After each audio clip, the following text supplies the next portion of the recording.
Dobro jutro, poštovani gledalci. Produžen vikend je vrlo brzo prošao. Verujemo da ste se dobro odmorili i da ste lepo proveli praznične dane u društvu svojih najbližih. Kaže gospodin, dakle, nije visoko profitabilan posao, ali kad se nešto voli, nema veze što nema ni para. Ali u svakom slučaju svaki posao gde ne sediš stalno i gde se ne nerviraš, sigurno je dobar kako za zdrav duh, tako i za zdravo telo. Tako je, a za unapređenje zdravlja sigurno će vam biti potrebne prave vežbe, fizičke vežbe za dobro razmrdavanje i za dobar početak dana. A mi se vraćamo našim temama, našim pričama.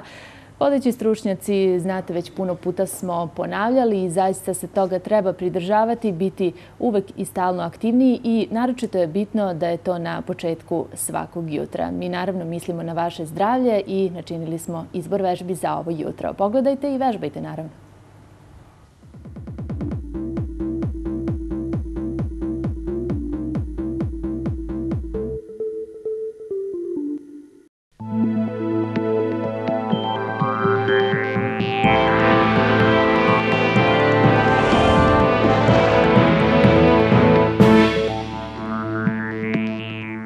Dobro jutro. Kirgijska opozicija saopštila je noćas da je preuzela vlast u toj zemlji, pošto je najmanje 65 osoba izgubilo život.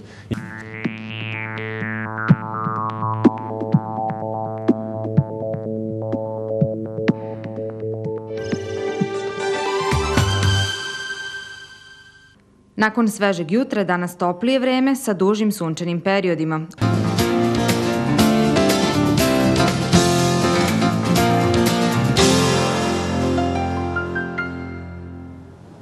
Dva dana hladno, pa 2 dana toplo, pa opet pad temperature.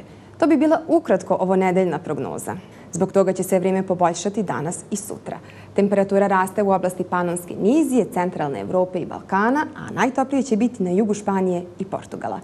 Najniža temperatura od 1 do 7, najviša od 16 do 20 stepeni. I u Vojvodini sutra toplije i pretežno sunčano vreme. Dodat ću samo da je u Novom Sadu 8 stepeni, pada kiša i vašoj pažnji preporučiti naše nove razglednice.